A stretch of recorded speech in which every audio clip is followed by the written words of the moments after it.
Oh, when Saturday's sun, purple prism, loosens my long-tensed vision, and where had haunted hundreds of eight-legged apparitions, first flash, fresh dissolved shapes, now a merry painted mission. Hey everyone, welcome back to Solacene, the podcast where we imagine a beautiful, sustainable, tactile future and apparently eight-legged visions. Yeah, well, that's me. I wrote that poem for the listeners who don't know. And this one, I suppose it doesn't really tie in that much to today's episode. It just kind of came to me and I thought it'd be a fun exercise in alliteration. And as I was writing it, I thought, oh, this is fun. I'll put first, flash, fresh. But then when it came time to read it, I kind of chuckled to myself and realized I'm going to have to do this very slowly, which is why the reading sounded quite awkward. But it's more just a generic Solacene ideal, I guess, about receiving input into your mind, into your thoughts, and them kind of tessellating or being deconstructed first into fresh shapes, newly dissolved out of what might have been scary, or eight-legged in my case, and then kind of reconstituting these things into a mission. And I just kind of came to that term because, one, it rhymed, which is always nice in poems, and two, it's like, this is kind of how I imagine life, or how I think life should be in the Solacene, which is you take things in and you repurpose them into a big task or a big goal. And this word also, mission, obviously has the religious connotation of it saving you from the eight-legged apparitions. Yeah, that's part of the Solacene vision, is giving people a sort of tool to translate the inputs into positive outputs instead of just having all these oftentimes negative inputs that we get from the news, from just witnessing kind of unfortunate things in the world. And sometimes it can manifest in negative ways, in bad mental health, or in a sense of apathy, or a sense of like paralysis in action. So we want to have this sort of Prism. Purple exactly. Prism. Yeah. I'm picturing that math thing where they had like the machine. Yes, I know. Like that. Conveyor belt. Yeah, but that was always a bad metaphor. Also, one more note, just a fun anecdote for people who listen and don't live in the Solacene headquarters. Oftentimes, I'll come home from work or just come home from a day at the cafe or whatever, and there'll just be like pieces of paper scattered around the house with different like alliterations or different little poetic. Will there be? I always find that. Happening. That's because they kind of fall off you, Sure. as you say. They do. So like yesterday I came home like and skin cells. there's just kind of like these little poetic. I don't remember, but maybe there's a poetry ghost hanging around that I never see. There might be, yeah. Before we get into today's main discussion, which is primarily about internet language, I suppose, as well as internet politics and internet moderation or censorship, a brief shameless plug. If you like Solacene podcasts, you can buy our handmade zines. We have 4 of them, and they are available through the link in the description. I sew them myself. Oh, do you now? We wrote everything in them, and we print them with our own blood, sweat, and tears. And also, you can watch us on YouTube if you'd like to see us, Solacene podcasts on YouTube. And even if you just like listening to the audio on Apple Podcasts or Spotify or SoundCloud or wherever it may be, leave a rating and review. I don't think you've done that yet, Alicia, but I don't know if I have. You don't listen to Solacene. And the subscribe thing. Yeah. Do subscribe. I heard a funny plug on a podcast a couple days ago, and it was like, do you have friends? Do you know people? Do they have phones? Take their phones, open up their app, and subscribe to our podcast. Did that to somebody last week. Yeah. I always... Because I'll say, oh, like people are genuinely interested in the podcast, and I'll say, oh, it's called Solacene, but it's not a word. Like, it's a word we made up. So people are like, oh, Solacene, and like, they'll forget it. So I'm always like, write it down. Yeah, it's Solacene. Yeah. So that's always, I feel bad, but I'm also like, often when my friends end up subscribing, they end up enjoying it. So maybe your friends will too. So internet lingo, slang, keeping up with the cool kids. How do you feel about internet lingo? Do you use it? Do you feel behind the times? Do you feel like you're up to date with the times? Well, I wanted to kind of preface this question by really narrowing down what I was referring to anyway last week when I came up with the question of internet terminology leaking into wider usage. Because I think so often it's just slang from different subcultures becoming prominent through the internet, which wasn't really what I meant. Like, I know everyone kind of talks like they're from the streets now or something. And it's like, this is cringy. And I'll get into cringe a bit later. But that's not really what I meant. I mean, I know they discovered that and it was kind of amplified through the internet. But I was referring to specific, like, internet-born slang or lingo that has perhaps leaked into wider usage. Yeah, I broke it down into 3 categories. The first is abbreviations, which is kind of the farthest from what you're saying. LOL. LOL, LMAO, like all of those. That's the closest to what I'm saying. Oh, okay. The second is tech words. So like selfie, crowdfunding, cyberbullying. And then the third is appropriated meaning. So like words that had a meaning before, like trend had a meaning before, but now it has a different meaning. And social networking had a meaning before, now it has a new one. So those were kind of... as we talked about before. Exactly.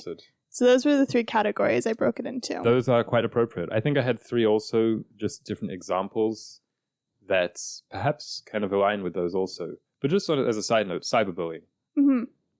That's not real, right? I was kind of thinking about that this week, that we could have that as a segment for another episode, but it felt a bit too mean-spirited. So we'll just say it here. It's not.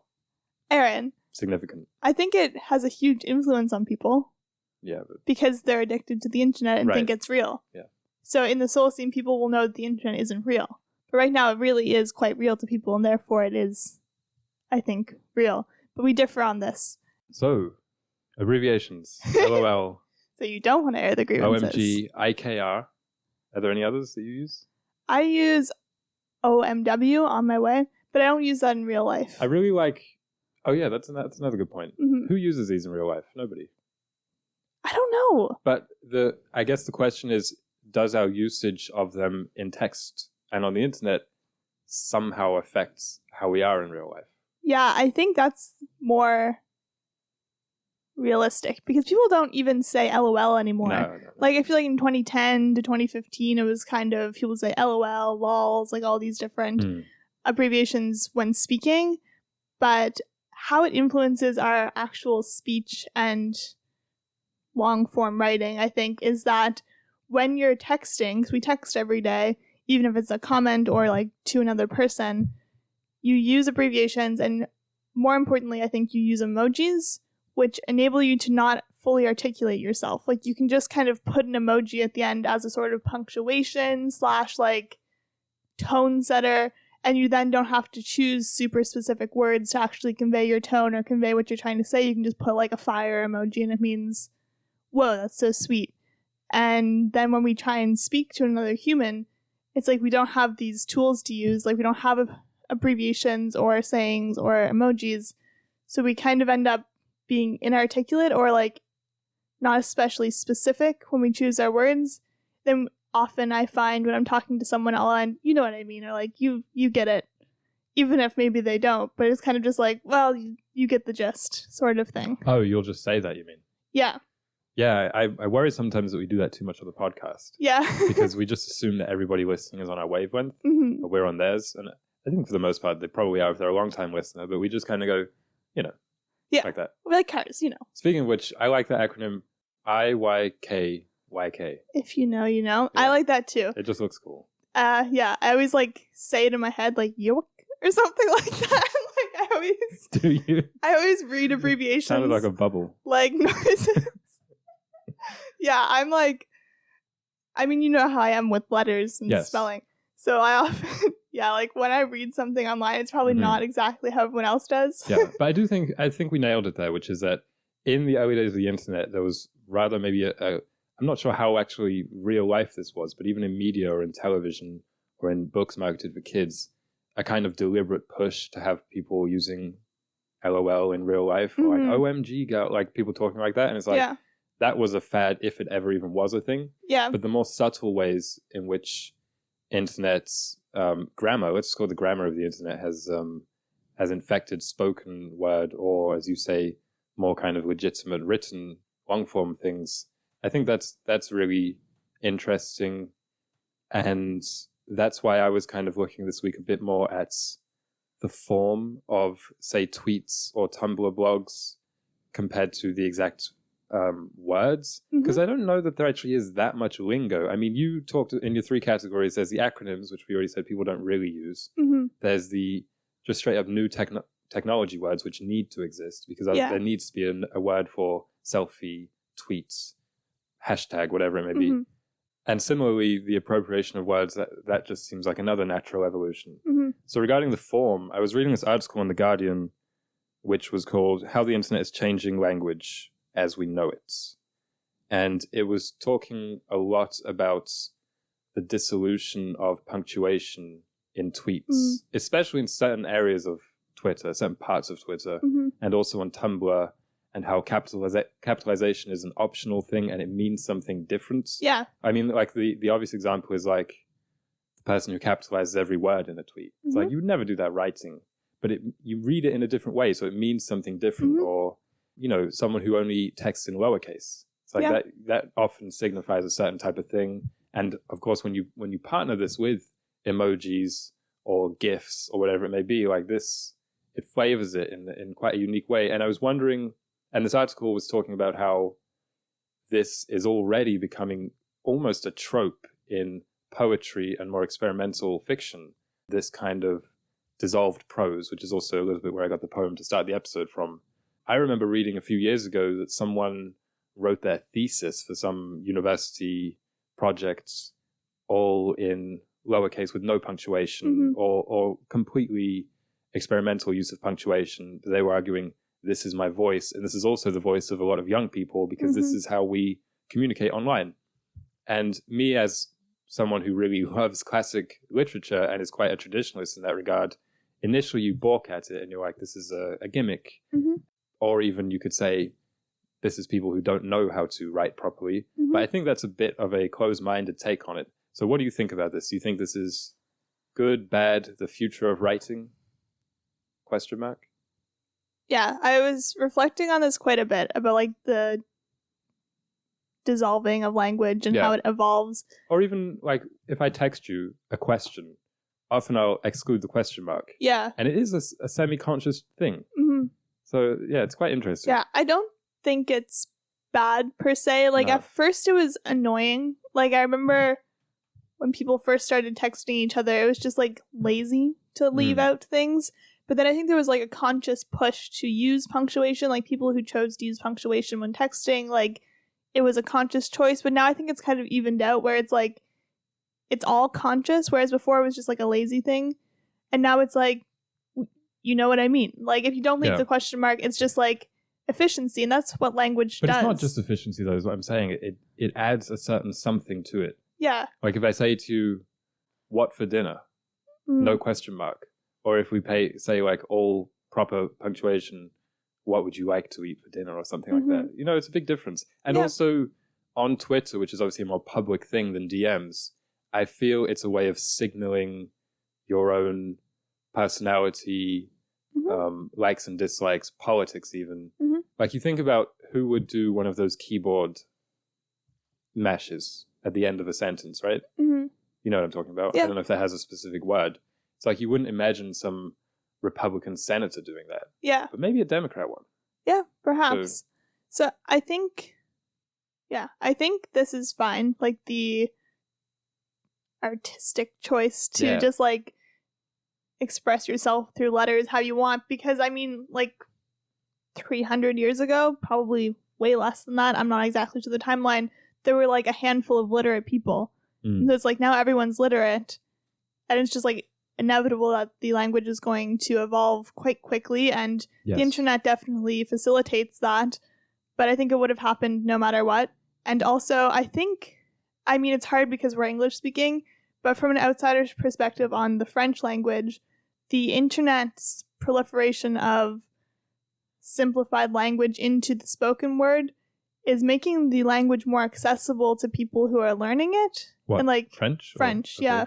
Because I mean, French specifically was, I mean, a lot of the structures within the language were used to exclude people from learning the language. Like, it was a high, like, aristocratic language. Like, they made it intentionally complex. Mm-hmm. So it's kind of cool that, like, the people are, like, reclaiming it. Yeah. And the internet's really facilitating that. And it's fun now learning French. Like, I find it enjoyable, whereas in school, because we were being taught the very, very proper version and not exactly how people spoke, it was, like, frustrating. And I feel like I would never actually learn that. But then when you actually communicate with people in French, they use this sort of simplified language, which was facilitated by the internet to be born. And I think it's kind of nice. It makes languages more accessible to people. And I also saw a little bit, I think it was in the same Guardian article, it might have been a different article, about how the internet is forming a Creole language, which is a language that is kind of a mishmash of other languages and just like fun things. So like it's kind of like a people-made language. Like Portuguese is one, French is one now, like it wasn't originally, and yeah, there's a whole bunch of them all over the world, and it's like a language that very quickly emerges and then is like has a huge user base basically. Okay. And it says that the internet might within a few years like make its own language, because you even think about how often online words leak from other languages in a way that I feel like they didn't used to as quickly. Like hygge, like the word for like coziness, if you send that to someone online, they for the most part would know what it is, even though it's a true. Like, also, the good thing about those is that you don't need to know how to pronounce them because they're always written. Yeah, it's true. The German word Schadenfreude or whatever it is, it's like, yeah, the internet accelerates these kind of things in quite an interesting way. When you said hundreds of years ago, I thought you were going to talk about the evolution of like apostrophes in the English language, where we say doesn't instead of does not, or even does instead of doth. Like the evolution, it always happens. Yeah. I like old literature, so I think there's a place for both the really beautiful, formal, ornamental, sometimes even deliberately archaic style of writing or speaking, and also the ultra efficient type. Yeah, I think there's a place for both. I don't really think that university theses should be written with emojis with them, but you know. Yeah, there's a place for it, and academia seems like the place for more formal language, because it's like the formal language is technically more accessible in a way because it's what everyone kind of has as a base. Like it's what we learned in school. Yeah, there's books written about it. How to teach it, etc. Yeah. The final thought I had on this is within languages, like there's the English as in British, and then the American version of English. Yeah. And it's like with the internet, I feel like those two have completely merged very quickly in a way, because like I don't know how to spell favorite, neighbor, because I just constantly see the two different spellings with the O and the U. Which do you prefer? It just depends on the day. Like I completely mix them up. Like if I'm just... I generally prefer the American. With the U? No, that's without. Without? It's just easier. Yeah. Yeah. What about meter? M-E-T-E-R? Okay. How do you... That's the American. How would you the Brit... M-E-T-R-E. Oh. But not me, like I'm... Mitra. Yeah. We met. Okay, a couple more like examples I had. Cringe. I thought the proliferation of cringeworthiness is quite interesting in that it somehow reflects the internet changing our own emotional responses to things. Like this is a word coming up not for any kind of new technology, but for a new feeling that we're all feeling quite a lot on the internet and leaking into real life. So it's like, that's so cringe. I feel like people weren't cringing that much in the 60s. No. So I thought maybe, this strays a little bit from the linguistics, but next week we could talk a bit about the internet, how it has maybe changed our emotional reactions to things. Yeah. We were going to talk about that this week, actually, but couldn't fit it in. Yeah. But I thought cringe was a good example of that. Yeah, it is. It's a good segue into next week because... Taylor Swift says, embrace cringe. Trending, as you already mentioned, that kind of surprised me. Like that only became a widespread verb. There were trends, fashion trends, for instance, in I think like the 50s, but something being trending. It's a new word. It's a new word with social media, so that's quite interesting. I also, it brought me back to high school when I learned that relatable wasn't a word, when my teacher marked me down for it, and I was like, what? That is a word. Yeah, and background also isn't a word. It might be now, but in high school it wasn't. And I was like, that doesn't, like, what would you say other than background? Not just for like the background of a photo, but like someone's backstory, like their background. Well, you just said it. Yeah. Also, I was thinking, I know I said that the internet lingo, we should consider that distinct from other subcultures being popularized through the internet. But the one exception I think you can make is gaming culture. Because for me, that is born of the internet and is fundamentally internet in a way that, say, like SoCal surfer slang isn't, even though people say dude now all the time. Yeah. So I was thinking about like NPCs. Yeah, the usage of that. I was going to use that characters. as a meme, actually, meme of the week, but I thought it's maybe a bit better here for language. Like you'll just hear people saying that now kind of unironically, which is, one thing, but also other gamer slang. Someone's OP, like people talk about that in sports, like someone's overpowered. The NPC thing in particular, maybe we can talk about how that is blurring the lines of reality and virtual reality for people so much, because video games obviously not real. The internet, quasi-real in a lot of people's minds. And so when you see other avatars on the internet, some of which are real people and a lot of which are actually bots, it becomes easy to just say everyone else is an NPC, non-playable character. Yeah, and talk about the main character syndrome. Exactly. Yeah, I think that's a good idea. Main character syndrome, that's another one. Yeah. I think this is good. I have a little anecdote about that. Yesterday, I went to see sheep. There's a park in Montreal that there's a section where instead of cutting the grass, they just have sheep roam. And if anyone knows me, you know that sheep, like I'm almost tearing up thinking about them. Like I love sheep so much. Weird. And like we were walking, like I knew they were there, but like, and we were going to see them, and then I saw them in the distance, and like my friend was like, I've never seen you so excited. Like it's this visceral reaction to them. Like I really love them, and it's not like in a performative way, they just evoke something in me.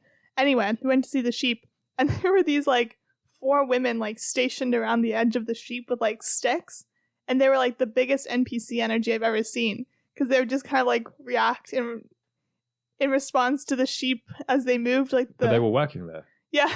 So you'd probably call me an NPC when I'm at work as well then. Yeah. So they like moved around. But then there was this kid, he was probably like 2 or 3, just rolling in the grass. And I was like, yeah, one of my friends was like, this is the biggest main character energy I've ever seen. Because he was just rolling in the grass, but that's like, loving just a his child. life.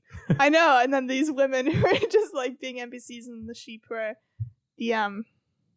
the main characters in my eyes. The NPC thing is actually really fascinating. The more I think about it, the more I'm like, people are, there's this growing awareness of the roles everybody plays in society. Like you walk into a store and who's the NPC? The cashier, for instance. So yeah, it's really, I mean, it's a very narcissistic thing. I think super, also, and quite dangerous when you use it to talk about anything intellectual or political.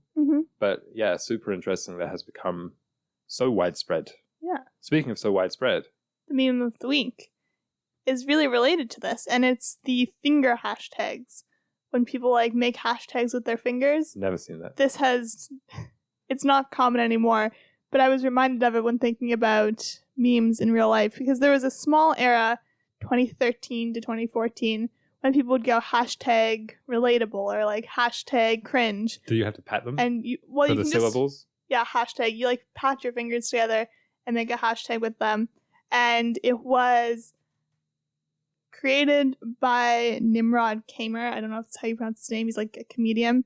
Okay. But then it was made popular by the patron saint of the podcast, Jimmy Fallon, who did it's burned into my memory. I didn't even watch the YouTube video because this is how many times my mom watched it. She thought it was so funny.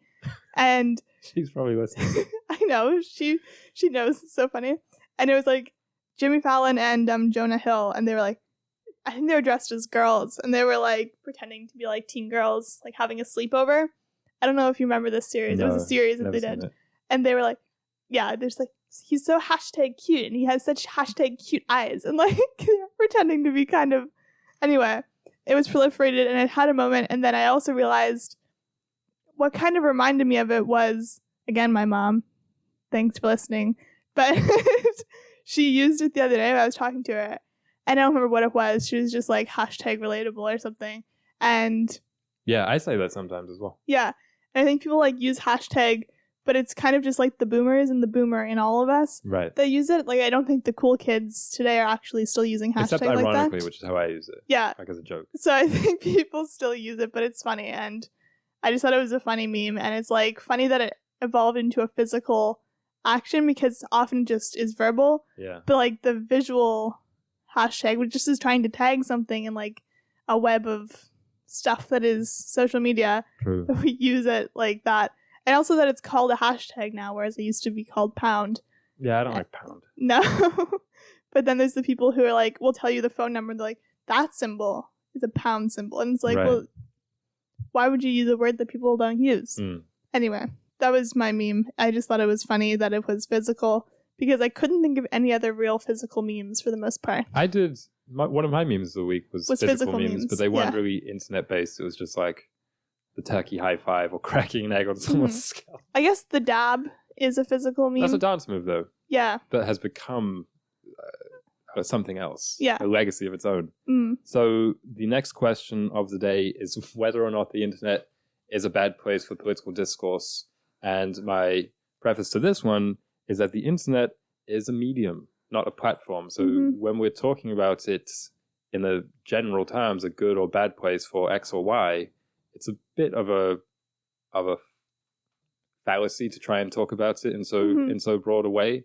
It's kind of like if we said, is print a good place for political discourse? It's like, that's a weird question. Yeah. Or is speech? That's how the internet should be characterized. So I focus mostly on social media. Is social media a good place for political discourse? Which again, has its pros and cons because Twitter is very different from Miiverse.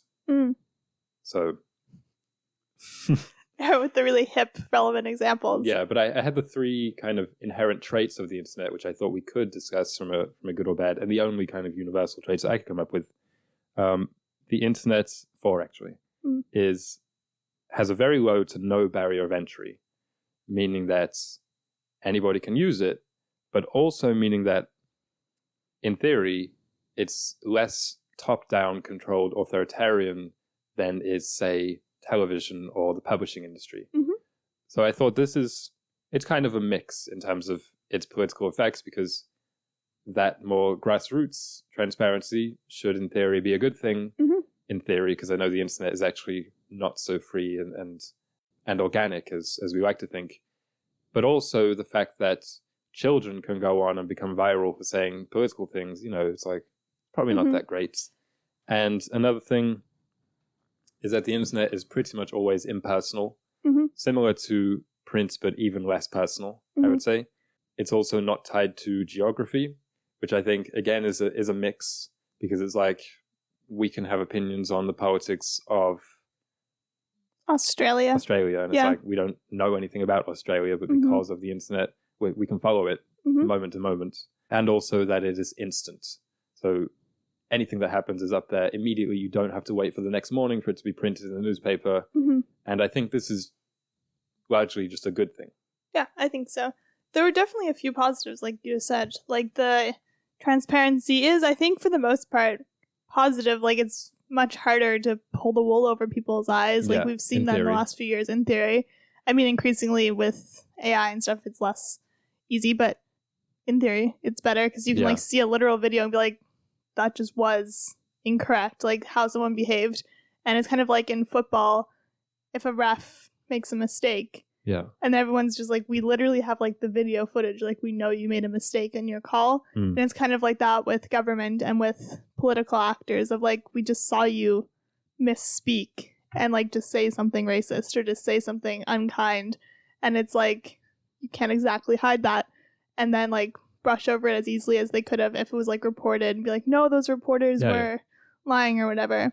And you were saying the internet's very unfamiliar, like you don't actually know who's saying stuff, so like it's all anonymous. But at the same time, because of how humans work, like we trust people we know, and the internet makes us think we know people who we don't actually know.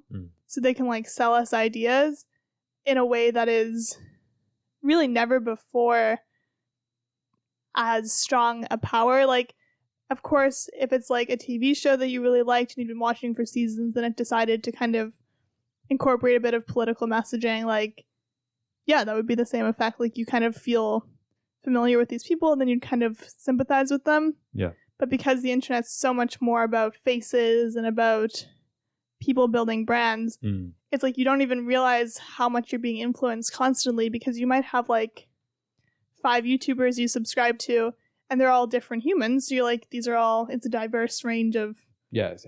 thoughts, but they all are kind of pushing the same agenda, and then you are indoctrinated very quickly. It's possible that we should stop calling them internet personalities and start calling them internet characters. I think that's a good idea. Even the likes of your wellness influencers that you watch on YouTube, like these type of people who seem au naturel, and it's like, oh, you're really seeing them.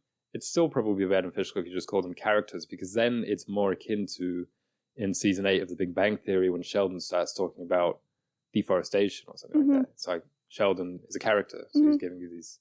I don't know if that actually happened in Big Bang Theory. Probably not. But you'd be able to distance that from, I don't know, unbiased messaging, because you'd be like, oh, he's a character, he's saying this, he's been written to say that. And maybe it's not a good way of characterizing other humans, but yeah, but characters, personalities, you know.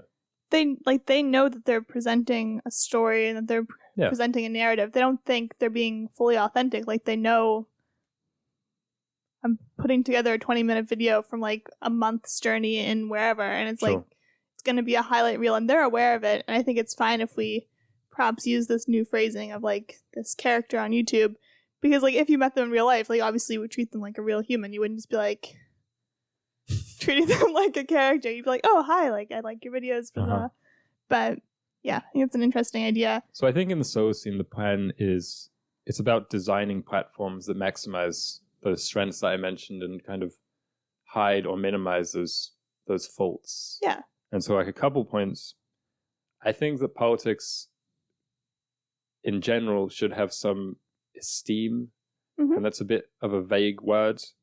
I don't mean elitism and people wearing suits and looking down on the masses and it being deliberately inaccessible and self-important and, you know, a concentration of wealth or anything like that. But I just mean it probably shouldn't share the same screen with like BTS fan arts and silly memes. Because I do think there's been a degradation of discussion, which is probably not good. Like, people just kind of talk like children every time it comes to politics on the internet. Yeah, I remember like when TikTok first took off, the NDP leader in Canada just was like trending on like TikTok, and it's like, but that's... What do you mean trending? Doing what? Like, he was just doing all the dances and it's like, you're like a 45-year-old man. Like, I get that you're trying to relate, but it's like, you have to realize as a grown human that this platform is all children. Yeah. And it's like, yeah, you're going to influence them. When they turn 18, they'll vote NDP, but it's like... Another point is that I think anonymity is generally just a problem. I think like so. It's hard to actually solve this, but I think that's something... The first step to solving it would be people actually acknowledging that. Like, if you just post... And anyone could have up to, I don't know, 100 Twitter accounts. Right. And the last point is what people always bemoan with like the 24-hour news cycle driving people insane and the constant feed of disasters or crises or scandals. I feel like this is in a way a good thing. I have a certain accelerationist point of view on this, which is if it turns people off of, you know, being plugged into the news online, good. Let that happen. So I think in the Solacene that will, like, people will have kind of undergone that process either quite early or just as a culture we've already undergone it. So like we understand, don't be on Twitter. Because I kind of went through that when I was like 16. Yep. When I was 16 to 17. And then by the time I was 18, I was like, this is probably not good for people. This is not productive. All it does is degrade your mind and make you think bad of the world and other people. So cut it out. No point. Yeah. The final gripe I have on this political discourse online is that I have found it makes me more apathetic in a way, because you very quickly turn into this little bubble of like activists online. And I'm like, everybody's doing environmental activism these days. Like, really, it's not that much of a problem anymore, because everybody's working towards good. Like, it's really taking the pressure off in a way that isn't necessarily true, but it's just because there's like 100 people I see online all working towards the same cause that I am. It makes me more apathetic, and I'm like less driven than before I was on the internet. I was like super driven to fight for climate justice and do environmental activism because I was like, no one around me is doing this. So it's like, it really disconnects you from reality, and I think can make you kind of apathetic and thinking that like the world's issues are solved. Yeah. Or whatever your cause may be. Like, it might be, oh, everyone on Instagram is selling their knitted things, so I shouldn't bother trying to make a knit business because everyone's doing it. Yeah. But it's like, really, there's just like 500 people that you follow because you're a knitter. And it's like, it kind of makes us less empowered and less motivated to do things politically. Or, I mean, those examples weren't necessarily political, but I can see how it would I understand. translate.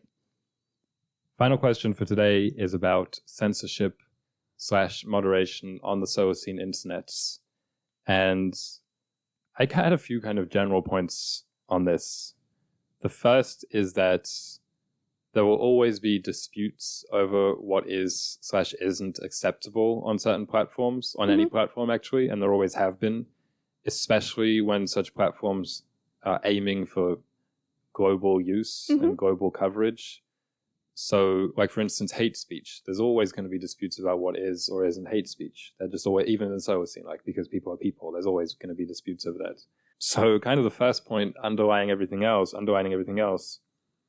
is that in the Solacene, there is an acknowledgement that this will never be perfect, and also that big tech companies, people are generally asking to be the people in charge of moderating such discourse, are not trustworthy, borderline are always fundamentally corrupt, and therefore you don't really care that much about it, because it's like, what I have written down is, it's like arguing for better customer service from Amazon.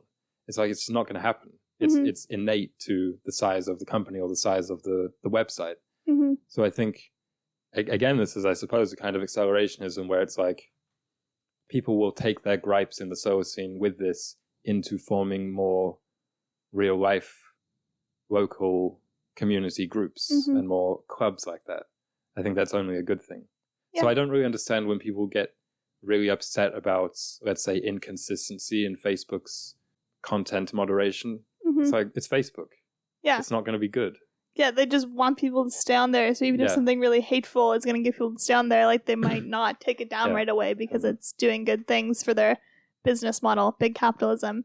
I had a vision for Solacene because, like, often the conversation around moderation and censorship is like trying to distinguish between the two.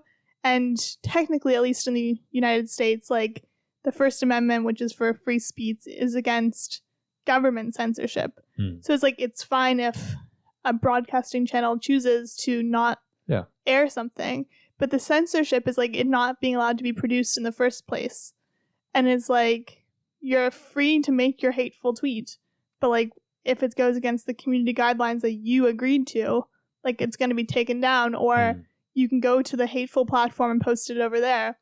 And people have this belief that they deserve a platform, they deserve to be heard, but that's not a right. Like, I do think people deserve to, like... Yeah, not by private organizations. Yeah. It's like going into a restaurant and saying, like, someone could kick you out of the restaurant for something random.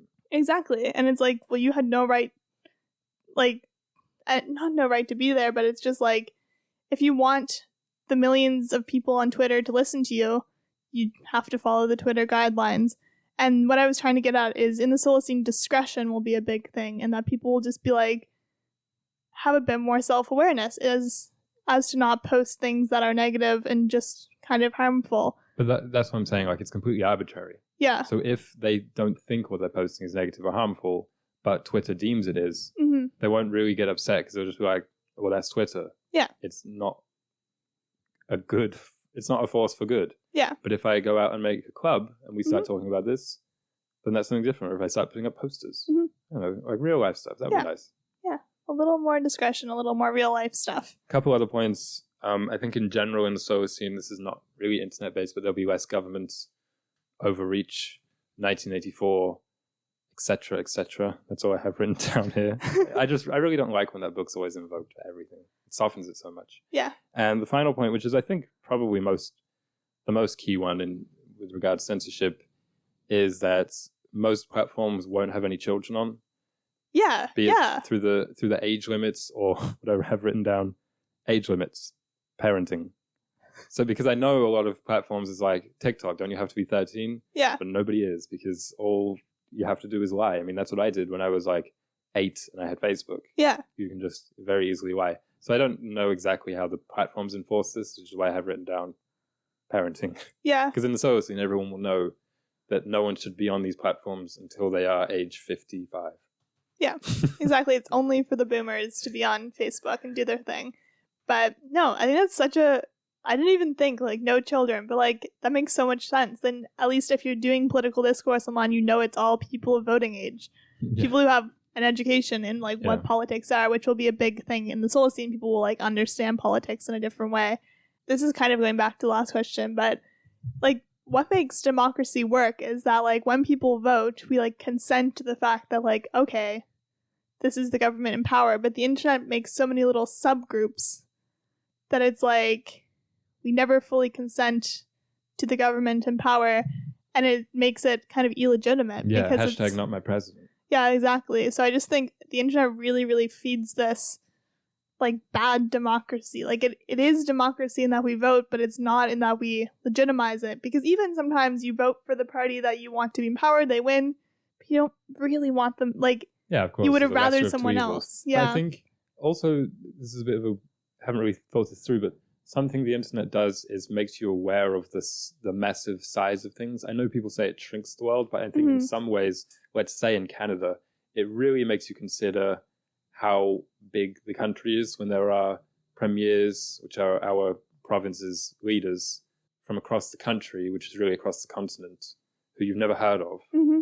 And like people in Vancouver, which is the other coast, have a massive say in who your prime minister will be or who your... So, you know, it makes you realize the size of this.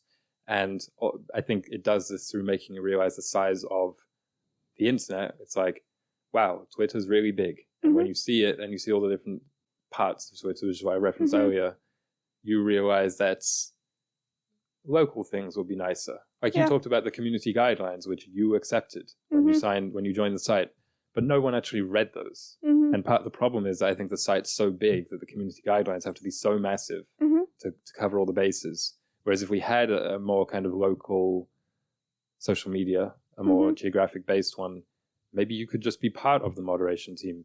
Yeah. Like so things like this, just as you can if you want volunteer to go to the town hall meeting. Those are open. So it's kind of like that, but we can't really go to the Twitter town hall meetings. No. Because it's a global governance thing.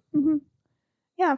I'm thinking a little bit, this is maybe an example we can close the episode on, a real life example of like a community coming together in real life that I recently was a part of.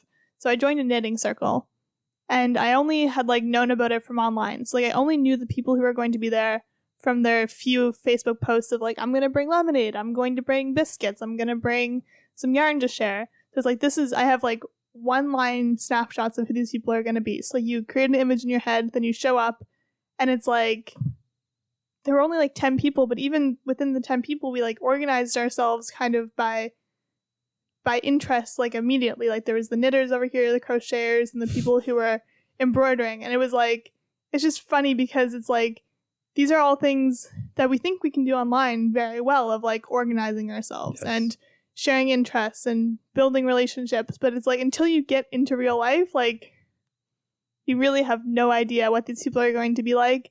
And also it was kind of a funny like moderation in that one person was kind of facilitating the event, and you could see when like one person would like talk over others, there was like the immediate social pressure of like, let everybody else talk. Like that's just kind of like how you don't have to say it, it's just like an obvious thing. And like the person who was kind of moderating the group would be like, oh, what do you think of this? Or, oh, I know you have an interest similar to this, and kind of facilitating the conversation like that. But online, like there's no actual volume. So it's like one person can be dominating the conversation of 10 people, but there's no like social cues to be like, shh, like let someone else And talk. there's no incentive to do that anyway. Yeah. Because attention is kind of the only currency. Mm-hmm. Good point. Nice one to close on. Do we have a Solacene recommends for this week? Go see the sheep if you're in Montreal. Yeah, or anywhere. It's probably a lot of different places to have sheep. Yeah. Go see the sheep.